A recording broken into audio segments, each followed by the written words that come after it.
चुनाव आयोग कहाँ रह गया? अब कोई आयोग नहीं रह गया इंडिया में, सब आयोग खत्म हो गए। कोई आयोग नहीं। कहाँ गया ये आयोग? मोदी घर, मोदी जी घर पहुँच गए। उनके गोद में बैठ गया। सरकार बिल्कुल तानाशाही पर उतर आई है। कहाँ इस सरकार में राजतंत्र आ गया, लोकतंत्र कहाँ है? कहीं दिख रहा है लोकतंत्र? अगर ईवीएम रही तो मोदी फिर आएगा। जिस दिन वोट पड़ा उसी समय अच्छा, रिजल्ट वहीं तुरंत दे दिया जाए। 5 किलो राशन और तेल देकर के विकास, यही विकास होता है। तो इस तरह की बेईमानी सरकारी अफसर लोग करते रहे हैं इंसान में तो प्राण डाल नहीं पा रहे, पत्थरों में प्राण डालने चले हैं। और ये सरकारी अफसरों को हटा देना चाहिए काउंटिंग से। ईवीएम को बंद नहीं करता है तो करोड़ों करोड़ों जनता रोड पे उतर आएगी। ईवीएम दरअसल में वो जादू का पिटारा है जिससे कि गवर्नमेंटें हमारे यहाँ बन बिगड़ रही हैं। चुनाव आयोग मना कर देगा तो हम लोग चुनाव आयोग को भी धूल चटाने के लिए काम करेंगे। जापान ने ये ईवीएम बनाई थी, वो भी अपने यहाँ चुनाव के लिए हमारी प्रणाली लेके गया है। नमस्कार दोस्तों, 2024 के चुनाव से पहले ईवीएम के खिलाफ आंदोलन तेज हो गया है, जिसको लेकर आज सुप्रीम कोर्ट के अधिवक्ता समाज के लोग उत्तर प्रदेश की राजधानी लखनऊ के अंदर आए हैं। तो अब हम कुछ लोगों से जानने की कोशिश करेंगे कि वे ईवीएम के खिलाफ धरना क्यों दे रहे हैं। तो कुछ लोग बैठे हुए हैं यहाँ पर, उनसे बातचीत करते हैं। सर, अपना नाम बताइए पहले। रमाकांत यादव। सर, जिस तरह से आप ईवीएम के खिलाफ आंदोलन करने यहाँ आए हैं, तो ऐसा क्या कारण है जो आपको आंदोलन करना पड़ रहा है? क्योंकि ईवीएम में बहुत पूरे तरीके से धांधली हो रही है। और जब इलेक्ट्रॉनिक चीज़ हमारा अगर खाता हैंग हो सकता है तो वोट की हेरा फेरी क्यों नहीं ईवीएम से हो सकती? वो तो इलेक्ट्रॉनिक मशीन है। नहीं, जिस तरह सरकार दावा करती है कि भाई ये वो चुनाव आयोग दावा करता है कि पहले हमारे ऑफिस आइए और इसे हैक करके दिखाइए, तो हमारे सर लोग तो करके दिखाई रहे हैं। ये मशीन मांगे, वो मशीन नहीं दी है अभी तक। अच्छा, मशीन क्यों नहीं दी है भाई? चुनाव आयोग कहाँ रह गया? अब कोई आयोग नहीं रह गया इंडिया में, सब आयोग खत्म हो गए। कोई आयोग नहीं। कहाँ गया ये आयोग? मोदी घर, मोदी जी घर पहुँच गए। उनके गोद में बैठ गया। गोद में जाकर बैठ गए जी।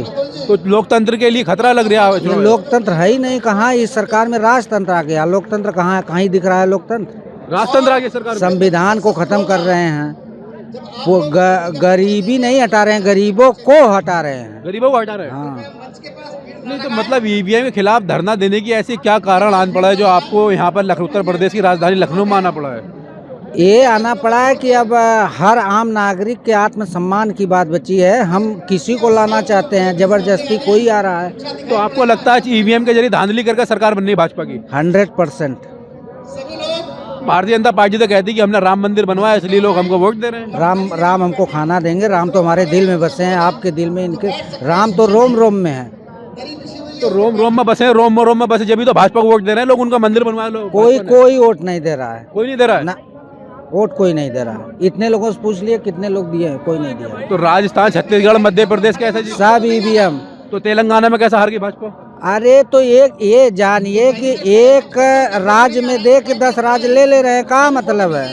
अच्छा, लोकसभा में भारतीय जनता पार्टी 400 पार का दावा कर रही है, वो किस बेस पर कर रही है? अरे ईवीएम हटा के वो 4 सीट नहीं जीत पाए, वो हटा के आ जाए मैदान में। क्यों नहीं आ रहे? 4 सीट नहीं जीत पाएंगे? 4 नहीं, बनारस हमारा घर है, बनारस से मोदी नहीं जीत पाएंगे। नहीं जीत पाएंगे ना। क्यों? अरे पब्लिक उनको पसंद, वो झूठ। ऐसा तो झूठा प्रधानमंत्री हम लगभग 38 साल के हो गए, देखबे नहीं किया। टोक्यो जैसा बना दिया बनारस को, आप कह रहे हो टोक्यो से हार जाएंगे मोदी? कहाँ है टोक्यो? चल के देखिए, हम रोज वही देखते हैं। कहाँ गंगा की विकास नहीं हुआ? कुछ नहीं हुआ। रोड का विकास कर, रोड थोड़ा सिटी में डेवलप कर दो, ब्रिज बनवा दो, उससे थोड़ी ना विकास होता है। अच्छा। रोजगार नहीं मिला? कहीं नहीं मिला, कहीं नहीं मिला रोजगार। सरकार तो कह रही है कि तमाम फैक्ट्री आ गई है, वहाँ पे कंपनी आ गई है बनारस में। कहाँ आ गई? कुछ नहीं। आज 50 दिन से हम लोग वहाँ धरने में, अपना धरना छोड़ के आज ईवीएम का समर्थन करने आए।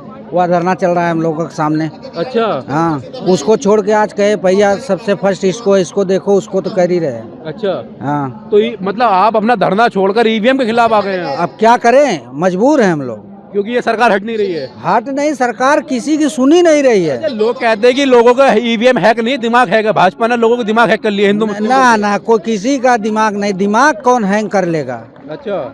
माँ बाप पढ़ाए हैं, लिखाए हैं, पढ़े लिखे हैं, संविधान जानते हैं, तो ईवीएम का वो कहाँ से हमारा दिमाग हैंग कर लेंगे? अच्छा। आपको बता दें महोदय जी, पहली बात तो मैं आपको धन्यवाद करना चाहता हूँ कि आप जो है हिम्मत जुटा करके आए, ईवीएम को विरोध में लाइव दिखाने के लिए आए हुए। और यहाँ सरकार की बात करें तो सरकार बिल्कुल तानाशाही पर उतर आई है। राजतंत्र आ गया, लोकतंत्र को ताके पर रख दिया गया, संविधान को ताके पर रख के आज यहाँ पे हम लोग ईवीएम के खिलाफ धरना करने आए हैं। अगर ईवीएम रही तो मोदी फिर आएगा, धीरे धीरे जनता, आम जनता के हकों को छीना जाएगा, उनको बर्बाद कर दिया जाएगा, कहीं कुछ होने दे। मोदी जी कह रहे हैं हमने विकास करवाया इसलिए तीसरी बार आएंगे। कहाँ विकास दिख रहा है? कहीं आपको विकास दिख? यहाँ पे युवा जो है इजराइल जाने के लिए मजबूर हो, नौकरी करने के लिए मजबूर हो गया, रोड पे युवा पे आ गया, रोड पे आ गया, तो कहाँ से कौन सा विकास कर रहे हैं? किसका विकास कर रहे हैं? 5 किलो राशन और तेल देकर के विकास, यही विकास होता है? लोगों को 5 किलो राशन देकर विकास होता है? लोगों की शिक्षा को खत्म कर दी जाए? अरे राम मंदिर बनवा दिया, प्राण प्रतिष्ठा करवा दी, आप राम मंदिर में जाए घंटा बजाइए। इंसान में तो प्राण डाल नहीं पा रहे, पत्थरों में प्राण डालने चले हैं। विज्ञान है या नहीं? हम लोग पढ़े लिखे हुए हैं, पहले नहीं बेवकूफ बना देते थे, पत्थर में प्राण डाल दिए जाते हैं। इंसान में प्राण डाल के दिखाइए तो हम आपको मानेंगे। और हम लोग ईवीएम के खिलाफ हैं। अगर चुनाव आयोग ईवीएम को बंद नहीं करता है तो करोड़ों करोड़ों जनता रोड पर उतर आएगी। और आयोग ने मना कर दिया, चुनाव आयोग मना कर देगा तो हम लोग चुनाव आयोग को भी धूल चटाने के लिए काम करेंगे, और उनके वहाँ चुनाव आयोग को भी हम लोग धूल चटाने का काम करेंगे। चुनाव आयोग कह रहा है ईवीएम हैक नहीं हो सकती है। कौन? जिसको हैक करने करके दिखाए हमारे ऑफिस में आकर। क्यों नहीं दे रहे हैं? 50 जो मांगा गया ईवीएम दो हमको, हम करके दिखाएंगे। क्यों नहीं दे रहे हैं? किस बात का डर है? अगर इनको लगता है कि हम विकास किए हैं तो विकास किए तो बैलेट पेपर पे लड़के दिखाओ ना। क्यों नहीं दिखा रहे? बैलेट पेपर पे लड़के नहीं दिखाएंगे। वो बैलेट पेपर पर लखनऊ नगर निगम का चुनाव हुआ, भाजपा जीत गई। कहाँ जीत गई है? दिखावे तो करके यहाँ पे नहीं हुआ है। ऐसा कुछ नहीं हो सकता है। विपक्ष ये जाए ईवीएम सही है, अगर ईवीएम विपक्ष हार जाए तो खराब है। ऐसा कैसे है? ऐसा नहीं हो सकता है। ईवीएम में घोटाला हो रहा है, जिसकी नाकामयाबी इनकी है, और इसको छुपाने के लिए ईवीएम का सहारा ले रहे हैं आज। अच्छा, अपनी नाकामी छुपाने के लिए भारतीय जनता पार्टी ईवीएम का सहारा लेती है? बिल्कुल बिल्कुल बिल्कुल लेती है इसका सहारा, क्योंकि आए ना मैदान में, इनको डर किस बात का? आवे मैदान में बैलेट पेपर से लड़के दिखाएं। डर क्यों इनको? अगर जनता इनको चाहती है तो बैलेट पेपर से लड़के दिखाएं। क्यों नहीं दिखा रहे हैं यहाँ पे? तो क्या लगता है ईवीएम के खिलाफ जनता के अंदर माहौल बन पाएगा? ईवीएम हटेगा नहीं हटेगा? ईवीएम हटाना कोई सॉल्यूशन नहीं है। जब हम बैलेट पेपर से भी करते थे तब भी हैक होता था, लोग उसको लूट ले जाया करते थे, पानी डाल दिया करते थे। तो सॉल्यूशन की बात है, सॉल्यूशन ये करना चाहिए कि ईवीएम में जो भी वोट पड़ रहे हैं, सेम टाइम जब शाम को बूथ बंद हो जाता है तो उसी बूथ पर सारा किस पार्टी को कितना वोट मिला इसका आकलन पीठासीन अधिकारी दे लिख करके दे दे और चुनाव आयोग को भेज दे। ये सोल्यूशन हो सकता है। आपकी मांग ये है कि उसी दिन रिजल्ट आना चाहिए जिस दिन वोट पड़े? जी हाँ, जिस दिन वोट पड़ा उसी समय अच्छा, रिजल्ट वहीं तुरंत दे दिया जाए। पीठासीन अधिकारी लिख करके इस पार्टी को कितना वोट मिला, तो ये पारदर्शिता होगी। बाकी आप जब वोट डालते हैं, हमने तो पुराने वोट भी देखे हैं, बैलेट पेपर से भी देखे हैं, 10 वोट ऊपर रखता है एक आदमी का, 10 नीचे, और 80 बीच में हो जाता है, और 100 की गिनती हो जाती है। तो इस तरीके की बेईमानी सरकारी अफसर लोग करते रहे हैं, और ये सरकारी अफसरों को हटा देना चाहिए काउंटिंग से। हटा देना चाहिए, बिल्कुल हटा देना चाहिए। इसको लगाएंगे फिर? जो पीठासीन अधिकारी लगे हुए हैं ना, सेम बूथ पर उन्होंने रिजल्ट दे दिया है, तो फिर ईवीएम रखरखाव करने के लिए या बैलेट बॉक्स को रखरखाव करने के लिए कोई आवश्यकता ही नहीं पड़ेगी। अधिकारियों की क्यों आवश्यकता पड़ेगी? अच्छा, ये आपकी मांग ये है जो ईवीएम को चोरी कर बदल दी जाती है, उसी दिन चुनाव रिजल्ट आ जाएगा तो चोरी नहीं हो पाएगी? यही बात मैं कह रहा हूँ। आप देखेंगे कि जो ईवीएम में 24 इलेक्शन के 24 घंटे के अंदर काउंटिंग हुई, वहां पर भारतीय जनता पार्टी नहीं जीतती है। और जब हमारा चुनाव 4 चरणों में हम बैलेट बॉक्स से कराते थे, तो आज 10-10 चरणों में चुनाव क्यों हो रहे हैं? तो कहीं ना कहीं ईवीएम का सेटिंग तो है, सेटिंग हो सकती है, और लेकिन सबसे ज्यादा जरूरी है जियो को हटाना, क्योंकि अंबानी जी हाँ, जियो से ही ये कंट्रोल किया जाता है ईवीएम। अच्छा, इसका सर्वर चाइना में है, और वहाँ से कंट्रोलिंग होती है। जियो का बहिष्कार होना चाहिए। भारत में सरकार चाइना बदल देगा, इसकी मर्जी, चाहे उसकी बना देगा। अरे भाई, हमारे पास अगर सर्वर है तो हम उसको कंट्रोल करेंगे ना। तो जब चाइना में हमारा सर्वर जियो का है तो कंट्रोल कौन? भारत करेगा उसको? चाइना करेगा। तो चाइना करेगा, तो चाइना जो चाहेगा वो करेगा। चाइना चला आता है, भारत में घुस जाता है 500 किलोमीटर। भारत सरकार, प्रधानमंत्री कहता है यहाँ कोई घुसा नहीं, रक्षा मंत्री कहता है कि घुस गया है। तो ये सब बातें जो हो रही हैं वो गलत हैं। भारतीय जनता पार्टी 400 पार का नारा दे रही है, किस कॉन्फिडेंस पे दे रही है? देखिए, 400 पार का नारा आप नहीं समझे। जिस प्रकार से नदी के किनारे आप खड़े हैं, तो नदी के किनारे खड़े हैं, जब नदी पार कर जाते हैं तो उसे कहते हैं नदी पार। तो नदी पार के बाद जो हिस्सा बचता है वो भारतीय जनता पार्टी का है, यानी 400 के पार जो सीट 143 बचती है उसमें से उसको मिलेगा। अच्छा, 143 सीटें भाजपा को मिलेंगी, 400 पार। जी हाँ, 400 पार का मतलब यही है, इंडिया गठबंधन 400 पार। बाकी और 400 पार करेंगे। ईवीएम दरअसल में वो जादू का पिटारा है जिससे कि गवर्नमेंटें हमारे यहाँ बन बिगड़ रही हैं। अच्छा, तो अगर इसको हटा दिया जाए तो बहुत बढ़िया चीज है, क्योंकि जो पहले हमारी पद्धति थी बैलेट पेपर वाली वही अपनाई जानी चाहिए, क्योंकि ईवीएम से बहुत ही ज्यादा धांधली होती थी। और जो जापान ने ये ईवीएम बनाई थी वो भी अपने यहाँ चुनाव के लिए हमारी प्रणाली लेके गया है, बैलेट पेपर से। जी हाँ, हम पहले वो अपने यहाँ बैलेट पेपर से करा रहा है, हमको ईवीएम दे गया बेईमानी करने के लिए। तो हमारे यहाँ पे केवल यही बैलेट पेपर के ही खेल, वो ईवीएम मशीन का ही खेल चल रहा है, जिससे कि गवर्नमेंट मोदी सरकार हट जाएगी। जी लगभग नहीं, मोदी सरकार कह रही है कि विपक्ष के पास कोई बहाना नहीं है, इसलिए वो ईवीएम का बहाना बना के जनता को बरगला रहे हैं। जब कांग्रेस की गवर्नमेंट थी तो यही मोदी जी ही विरोध करते थे ईवीएम का।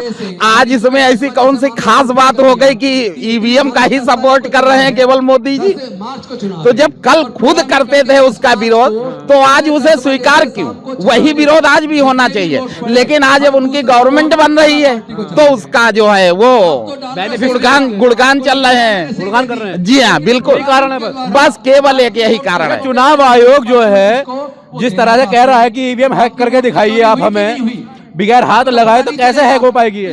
दरअसल निर्वाचन आयोग ही हैक हो चुका है, हैक हो चुका है, बिल्कुल हैक हो चुका है, क्योंकि उसी की तो करामात है जो कि ये सब चल रहा है, वरना ये सब खत्म हो जाता। जी हाँ बिल्कुल खत्म हो जाता, सारा भ्रष्टाचार वगैरह सब कुछ लगभग खत्म हो जाता। तो चुनाव आयोग को सजा मिलनी चाहिए, बिल्कुल मिलनी चाहिए, उसमें कोई दो राय नहीं है, क्योंकि निर्वाचन आयोग का भी हमारी समझ से पब्लिक के द्वारा ही चुनाव करा के आयुक्त बैठाना चाहिए, जिससे कि कार्य ईमानदारी से हो सके। क्या कारण आज ईवीएम के खिलाफ आंदोलन करने के लिए लखनऊ की राजधानी उत्तर प्रदेश के अंदर आ गए? जाहिर सी बात है, और ईवीएम में बेईमानी हो रही है, जिसके ये जो इनको लाए हैं उन्होंने अपने देश में जब बंद कर दिया है तो आपको क्या आपत्ति है? और फिर अगर आप ये कहते हैं ईवीएम कहीं से कोई घपला नहीं होता है, वो सब सही है, तो हम नरेंद्र मोदी को आपके चैनल के माध्यम से चैलेंज करते हैं कि किसी भी 200 राज्य के किसी भी 200 सीटों के राज्य में चुनाव करा के बैलेट पेपर से देख ले, नरेंद्र मोदी को उसकी औकात पता चल जाएगी, दूध का दूध और पानी का पानी हो जाएगा। अगर ईवीएम में कोई गड़बड़ी नहीं है तो हम सड़कों पर क्यों है? जिस प्रत्याशी को दिया मेरा, आपके पास कोई मुद्दा नहीं इसलिए सड़कों पर है आप। अरे वाह, ये मुद्दा नहीं है हमारे साथ कि हमारे साथ अगर हम मान भी लिया जाए, आप 15 से 20% की भी वोटिंग सेटिंग करते हैं मशीन पे, तो वो भी तो एक तरीके का अपराध है। चोरी तो 1 रुपए की भी हो या 100 रुपए की हो, चोरी है। आप चोरी तो कर रहे हो ना, वो परसेंटेज भले मान सकते हैं कि 100% नहीं हो सकता, मगर कहीं ना कहीं आप ये कर तो रहे हो ना चोरी। तो मोदी सरकार चोरी कर रही है, बिल्कुल जाहिर सी बात है, इसमें सेटिंग की है। चुनाव आयोग कह रहा है कि आप निष्पक्ष सुन नहीं रहे क्या? है, चुनाव आयोग कहता है निष्पक्ष चुनाव हो रहे हैं। वो तो कहेगा ही, क्योंकि ये सरकारी संस्थाएं नहीं है, ये संस्कारी संस्थाएं हो चुकी हैं। ये सरकारी संस्थाएं नहीं है, ये संस्कारी है।